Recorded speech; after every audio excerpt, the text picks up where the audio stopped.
Which actions are appropriate? So it's plural, it sounds like. Which Hmm. actions are appropriate? And they want 3. Okay. Oh, okay, yeah.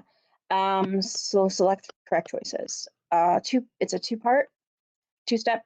A patient Hmm. has unstable supraventricular tachycardia with altered All right. mental status, so they're unstable and So sick. we got unstable tachycardia.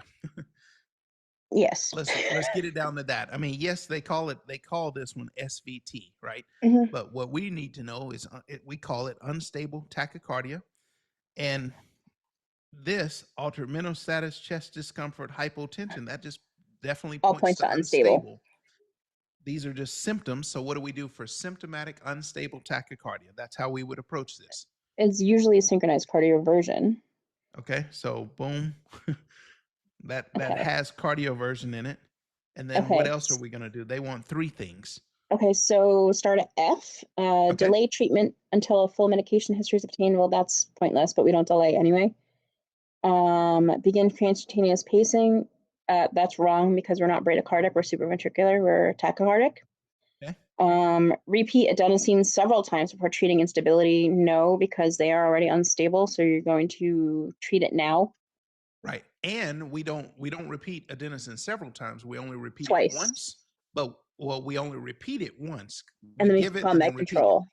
Right. But we don't do adenosine when they're unstable. So Correct. we got 2 reasons we would eliminate that. So we've eliminated 3. They want 3. We're down to 3 left. So those are the answers. Let's see. Let's see if that works. So Establish uh IV access if it does not delay cardioversion. Yeah, seems yeah, reasonable because enough. we're going to need that, especially for sedation, because we're going to probably Correct. use that benzo or that barbiturate we were just talking about. That that benzo, Open to of count course, again. the chloride channel or Say it keeping it again. open. To open the Say it. chloride channel or keep it open. Okay. Open the So it's frequency either, of the chloride channel. yeah, it's open it faster. Frequency is fast. So how fast it opens, or we keep it open longer. So frequency of opening or duration of opening. Okay. Okay. All right. And then Support airway and oxygenation as needed. Yeah, because they are experiencing altered mental status. They could possibly be hypoxic due to increased cardiac output due to rapid heart rate. okay, sure. Well, and it's actually going to decrease their cardiac output just because of their heart rate goes up, Stroke their volume. That's stroke what I was volume looking goes for. down. Yeah. Okay. And then prepare for synchronized cardioversion. So yeah, we kind of eliminate it down to the 3. Let's skip ahead to some other ones. Just so we okay. This is where it's a farm question where you're just matching the drug to the situation. So Okay. there again, just start 1 row at a time. When So classify each medication by the emergency. Okay. So atropine is going to go into bradycardia. Adenosine is going to go into tachycardia. Aspirin is going into ACS. Calcium chloride gluconate is going to go into hyperkalemia. And a benzo into seizure. Okay, let's talk about them. Atropine, how does it work? Or what's its It is class? a muscarinic antagonist, anticholinergic. Uh, Antiparasympathetic. Nice. that. All right. Give me 2 And it dries secretions, or it dries.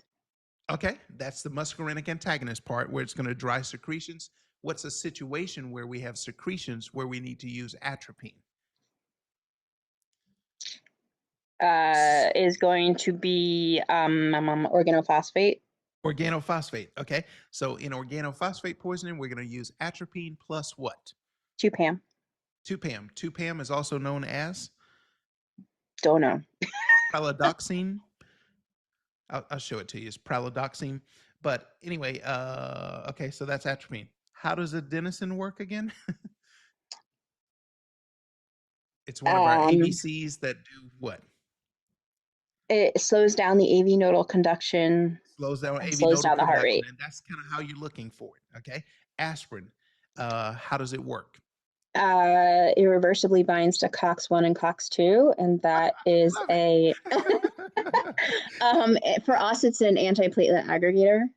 Nice. Okay, there are 3 other indications of aspirin. What are they?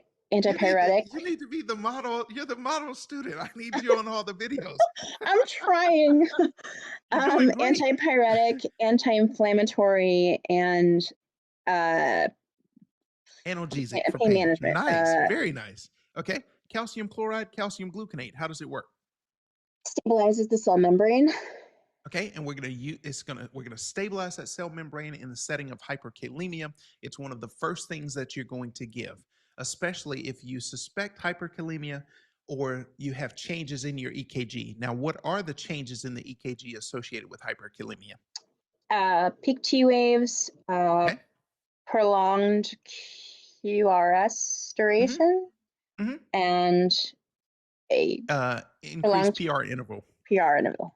So when you increase the PR interval, it stretches it out. That slows down the heart rate. When you prolong the QRS, that stretches it out, slows down the heart rate. This is why if you give too much potassium, this is why if their potassium is too high, it can slow down the heart rate to 0. Okay, and this is also why they give potassium as one of the cocktail in lethal injection to purposely slow down the heart rate, i.e., kill the person. Okay. And then benzos again.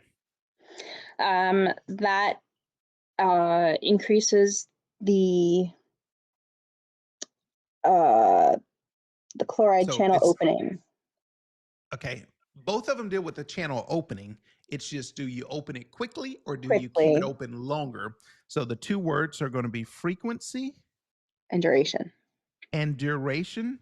So think of like barbituration. Barbituration. Okay. I can figure out when goes where, but I just. Okay, no problem. That's okay. But that's because I want you to, you never know when it comes to medications, you never know what's going to be asked. So you want to know, like, yes, you want to know. So in this case, these are all indications, but you also want to know contraindications. You want to know, like, for instance, hyperkalemia. So hyperkalemia, yes, it can happen for somebody who's missed dialysis. There are lots of things that can cause somebody's potassium to go up. First of all, what is a normal potassium level? Is it 5? So it's going to be 3.5 to 5. Okay. So that's normal. So excess potassium or hyperkalemia is once it's greater than 5.0. What are some situations that can cause excess potassium in the blood? Well, obviously hyperkalemia. Is there would it be like overdoses? It it could, if there's some kind of acid-base disturbance associated with that overdose, sure. But some things I want you to think of are going to be like crush injury, compartment syndrome, rhabdo, Okay. tumor lysis syndrome, cancer treatments, burns. Okay, so these are sepsis. So these are things that can be associated, or DKA. These are all things that can be associated with hyperkalemia. Okay, so it's kind of a long list, right? So right. It's not so much that you just know the whole list, but these are things to consider.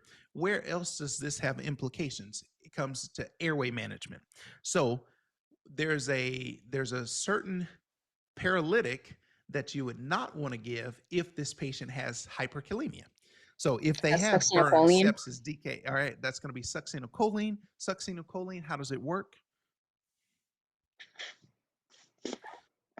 That I don't know. Okay, so it's a paralytic, and when it comes to paralytics, you have it's increased the fasciculations. It does. So fasciculations is where the muscles just start. You have this tremor. You have all this activity in the muscles suddenly. Okay. Paralytics are either what are called depolarizing agents or non-depolarizing agents. The depolarizing one is SUX, and that's the one that causes all the fasciculations, all the tremors. The non-depolarizing agents are going to be ROC, so rocuronium, vecuronium. Okay. The one that we're really concerned with is the SUX because of the depolarizations and the fasciculations. What else can, so Sucks would be contraindicated if they have hyperkalemia. But what else can sucks cause? When you start activating all these muscles and you start all this tremor activity, it heats up the body. Lactic So what? acid. More specifically, it causes something called malignant hyperthermia.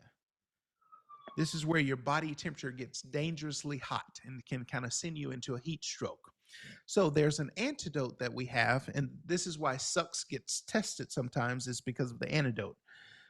What is the antidote for sucks if it causes this malignant hyperthermia? You know this? That's going to be dantrolene. Dantrolene. Okay? Okay. So antidote for sucks is dantrolene. Why do you give it? Is because we're concerned that sucks can cause malignant hyperthermia, where their body temperature gets too hot because of all these muscles. Think about muscles in the whole body getting activated at the same time, from the eyelids down to the toe. Okay, so the body heats up, and that can cause a lot of problems. All right, good. That's a good review of that one. Let's go to the next one.